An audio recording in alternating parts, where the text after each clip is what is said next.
La prière est un combat spirituel. Cet enseignement essaiera de nous éclairer sur le fait que la prière est un combat spirituel. Les chrétiens doivent comprendre et bien prendre conscience qu'ils sont en guerre avec Satan et toute son armée d'esprits méchants.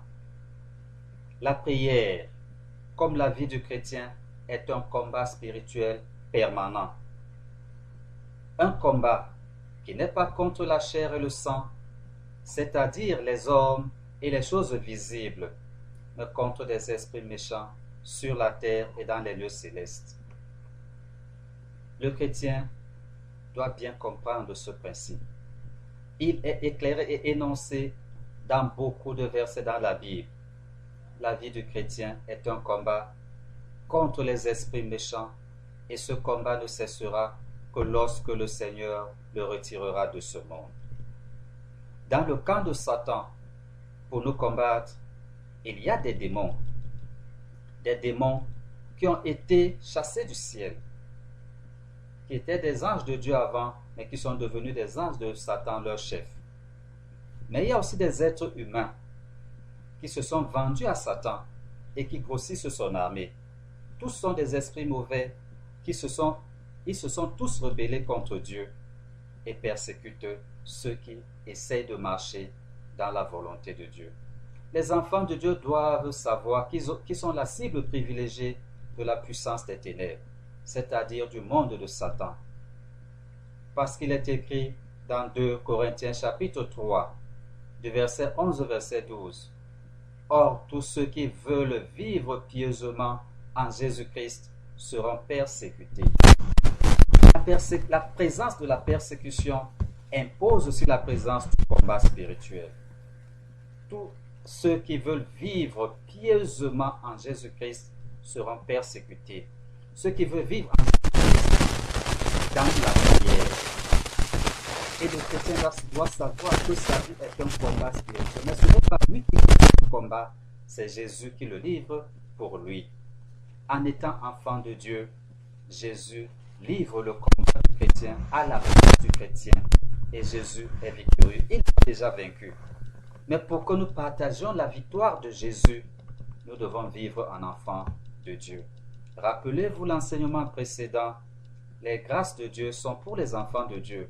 Pour que Dieu combatte pour nous, pour que Jésus nous fasse partager sa victoire, nous devons faire un effort de vivre pieusement en Jésus-Christ.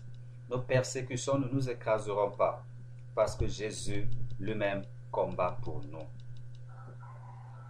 Voilà ce qui est écrit dans 2 Corinthiens, chapitre 3. Mais nous allons maintenant le lire un peu plus large, du verset 11 au verset 12.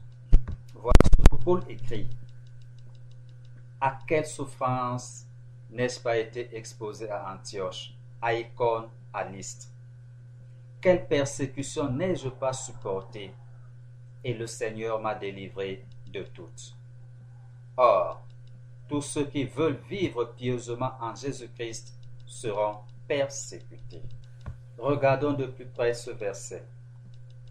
Lorsque Paul dit « Quelle persécution n'ai-je pas supportée? Et le Seigneur m'a délivré de toutes. » La persécution ici a aussi l'assurance de la délivrance. Si quelqu'un veut être délivré des persécutions, il doit vivre en enfant de Dieu avec l'assurance que le Seigneur le délivrera de toutes les persécutions. Parce qu'il est établi que dès que quelqu'un se dit enfant de Dieu, la persécution démoniaque s'installe aussi. Mais nous avons l'assurance de la promesse de Dieu de la délivrance. Et le Seigneur m'a délivré de toutes. Même si ces persécutions viennent, parce qu'elles devront venir, parce qu'elles viendront sûrement, elles seront difficiles. Et Paul en a vu de toutes les couleurs, au point où il dit, quelle persécution n'ai-je pas supporté? Il a supporté toutes les persécutions. Les persécutions que tu supportes actuellement, Paul dit qu'il les a aussi supportées. Ce que tu vis maintenant, Paul dit qu'il l'a aussi vécu. Les souffrances de maintenant, Paul dit qu'il les a aussi endurées. Mais il nous donne ce témoignage. Et le Seigneur m'a délivré de toutes. Pourquoi? Tout simplement parce qu'il était enfant de Dieu. Parce qu'il essayait de mener sa vie conformément à la parole de Dieu. Parce qu'il essayait de faire ce que Dieu lui demande. C'est pourquoi il dit, et le Seigneur m'a délivré de tout. En le disant, il nous fait comprendre que nous aussi, nous partageons la grâce de la délivrance que Jésus nous accorde. Parce que Jésus a déjà vaincu pour nous. Ce sont nos souffrances que Jésus portait. Ce sont nos douleurs dont il était chargé. Oui, Jésus a porté tout cela pour nous décharger. Il a enduré tout cela pour nous donner la victoire. Et dans 2 Corinthiens chapitre 4, du verset 8 au verset 9, il est écrit: nous sommes pressés de toutes parts, mais non réduits à l'extrémité, dans la détresse, mais non dans le désespoir, persécutés, mais non abandonnés, abattus, mais non perdus. La parole de Dieu prévoit déjà tout ce qui concerne notre vie et notre piété. Il n'y a aucun domaine de notre vie qui est laissé de côté. Tout est déjà réglé comme une note de musique par Dieu. Et lorsque la parole de Dieu dit, nous sommes pressés de toute manière, mais non réduits à l'extrémité. Le chrétien qui veut vivre pieusement en Jésus-Christ sera persécuté. Il sera persécuté de toute manière. Cela ne doit pas le surprendre. Le chrétien ne doit pas être surpris d'être pressé de toute manière. Toi, mon frère chrétien, je te le dis encore, ne sois pas surpris. Cela doit arriver. Que tu sois pressé de toute manière. Mais la parole de Dieu nous donne cette assurance. Mais malgré cela, nous ne sommes pas réduits à l'extrémité. Parce que de tout cela, Jésus-Christ nous délivre. Être pressé de toutes les manières imaginables possibles, parfois ça va arriver, mais ce ne sera pas permanent, parce que nous en serons délivrés. C'est une promesse de Jésus. Nous ne serons pas toujours pressés de toutes les manières. Ça arrivera de temps en temps, mais l'espérance de la délivrance en Christ est là. Parfois, nous pouvons être dans la détresse, mais non dans le désespoir. Lorsque tu es dans la détresse, ne te laisse pas entraîner par le désespoir. Les moments de détresse vont arriver, mais ils ne sont pas permanents. Ces moments-là ne seront pas jusqu'à la fin. C'est pourquoi ne tombe pas dans le désespoir. Comme Paul le confesse de sa bouche, dans la détresse, mais non dans le désespoir. Il y a des situations qui vont vraiment mettre le chrétien en détresse. Ce n'est pas le moment de perdre l'espoir. Le désespoir n'est pas des enfants de Dieu. Les chrétiens sont parfois persécutés, vraiment persécutés, au point où eux-mêmes ne comprennent plus rien. Parfois, ils ont l'impression que plus ils font des efforts d'être enfants de Dieu, plus les persécutions augmentent. Parfois, ils ont l'impression que plus ils font des efforts, plus les persécutions s'aggravent. À certains moments même, ils pourraient se croire abandonnés de Dieu. Ça, c'est un piège de Satan. Parce que Paul révèle qu'il a été persécuté, mais qu'il n'a jamais été abandonné de Dieu.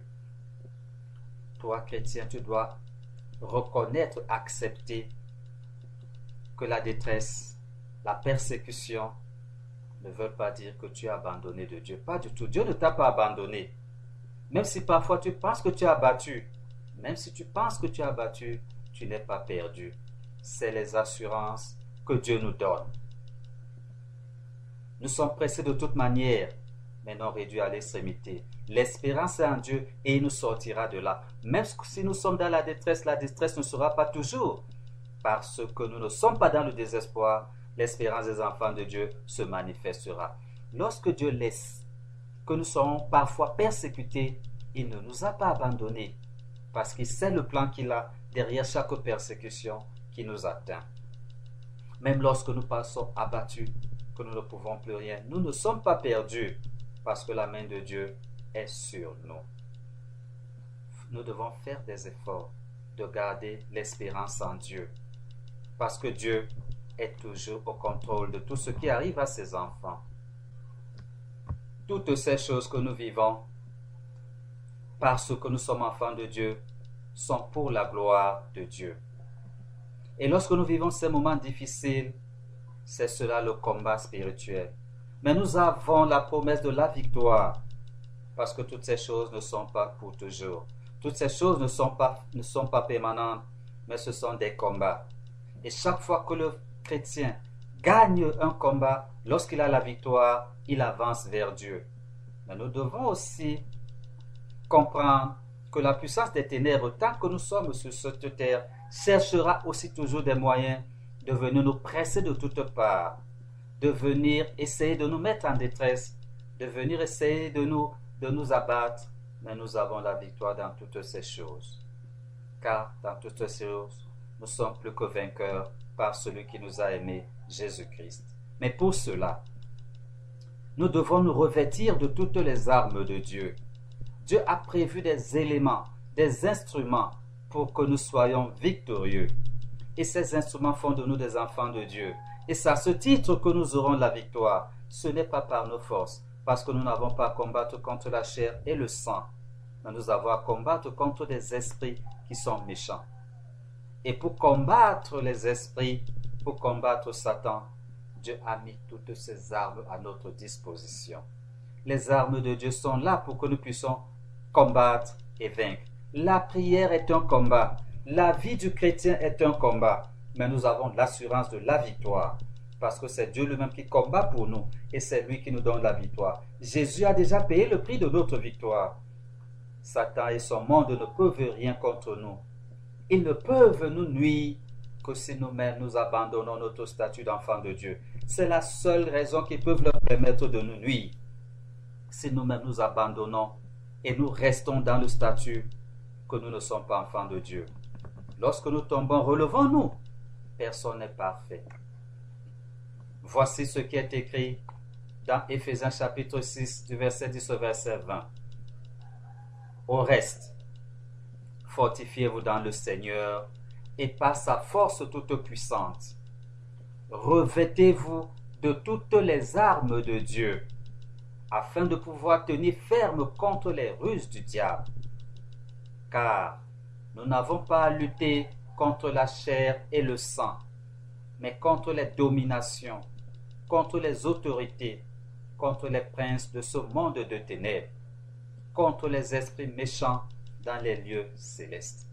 C'est pourquoi prenez toutes les armes de Dieu afin de pouvoir résister dans le mauvais jour et tenir ferme après avoir tout surmonté.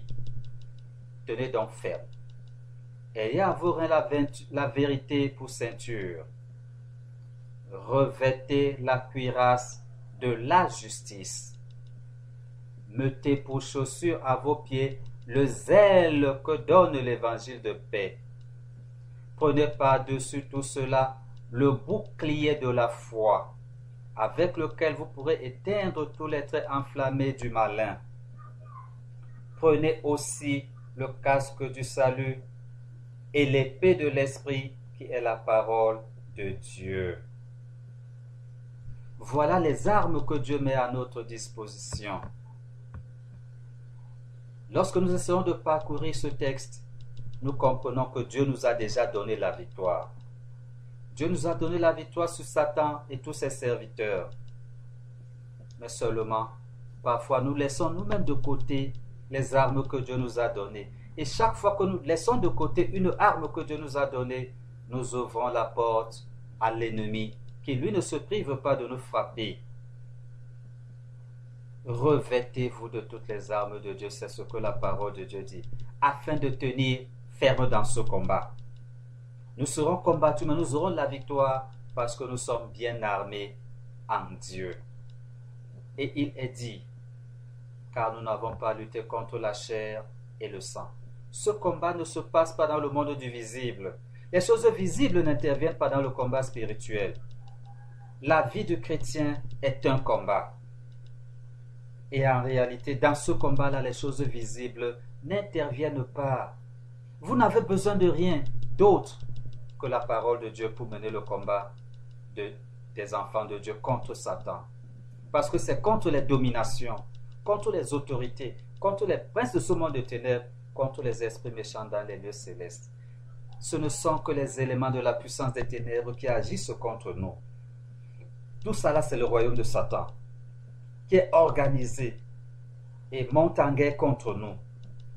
La parole de Dieu nous enseigne que c'est dans le plan spirituel que le chrétien combat. Et ce combat-là ne se passe pas avec les choses visibles. Les choses visibles ont très peu de valeur dans le combat spirituel. Parce que nous combattons contre les choses invisibles. Les armes de Dieu ne s'encombrent pas des choses visibles. Lorsque pour combattre dans le plan spirituel, un chrétien court vers les choses visibles, il n'a encore rien compris.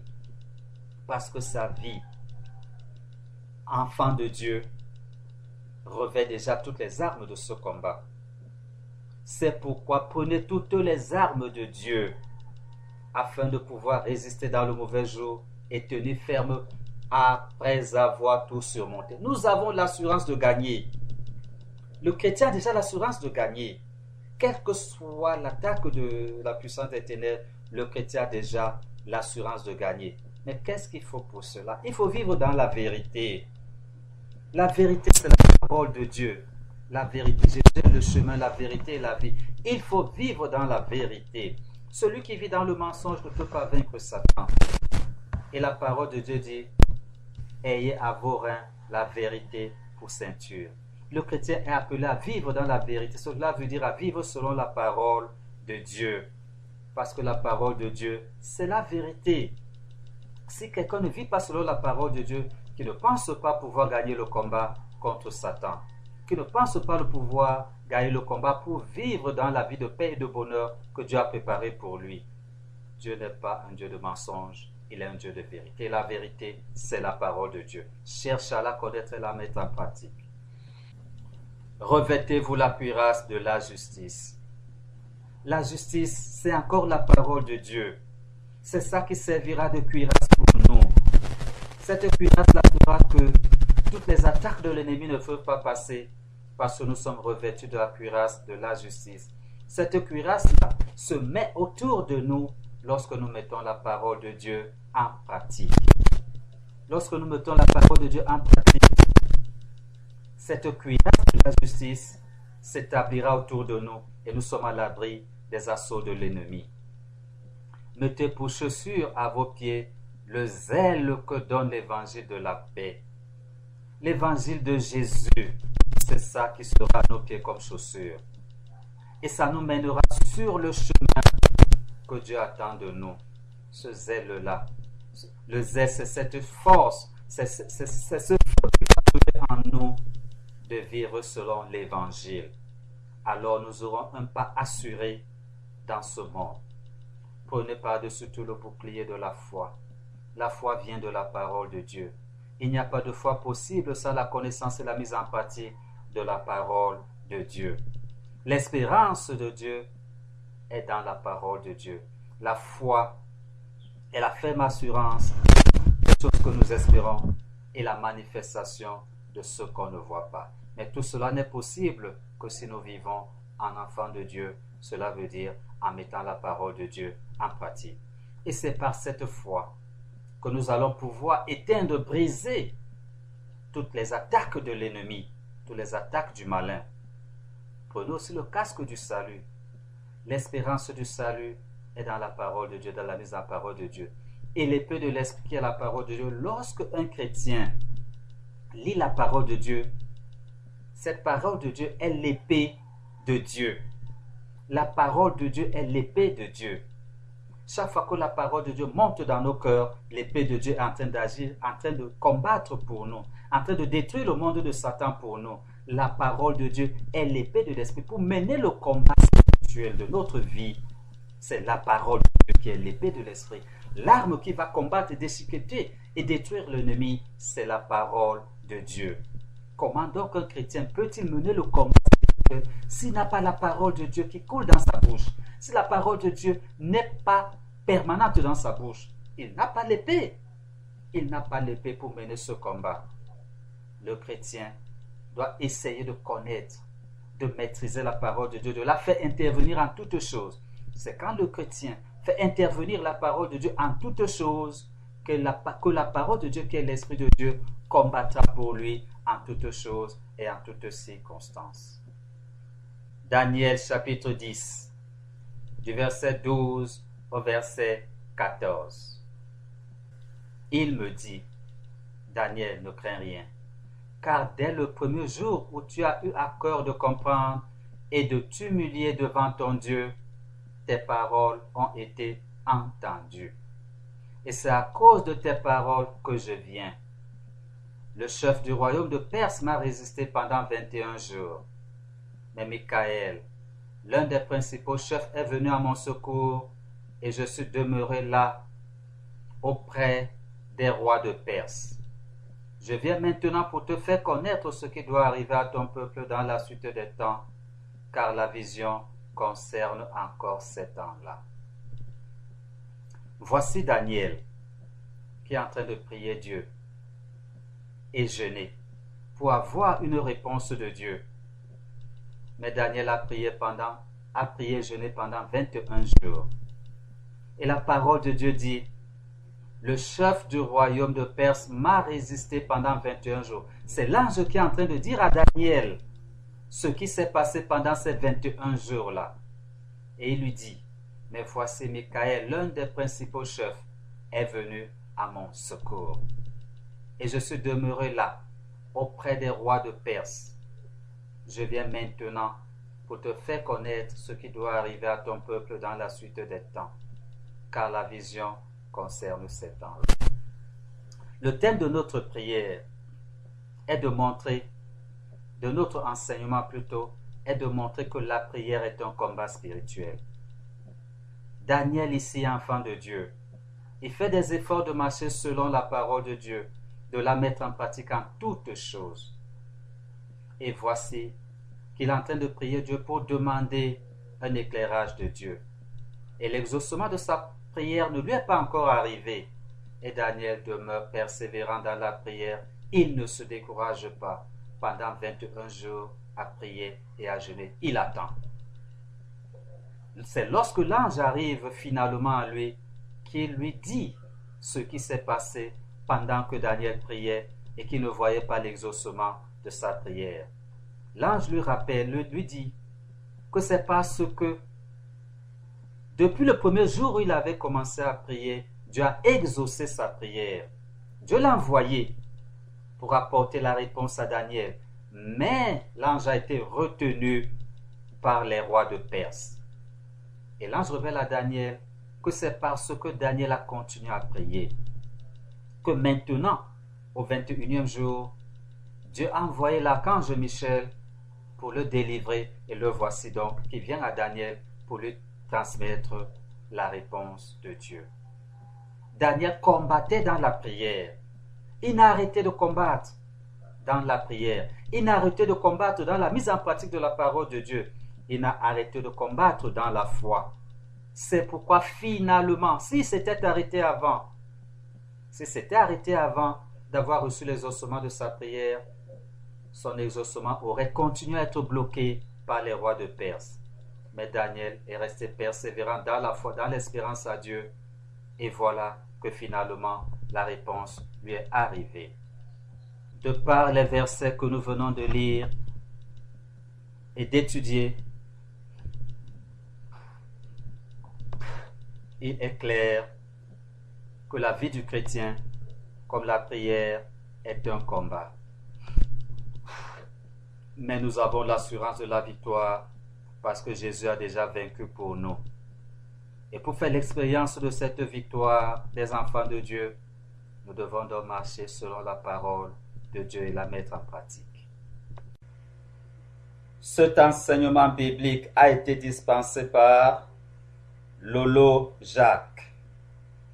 Retrouvez nos publications et leur version texte sur notre site internet www.foietverité.org et sur nos plateformes internet, à savoir notre chaîne YouTube, notre page Facebook ou encore notre podcast.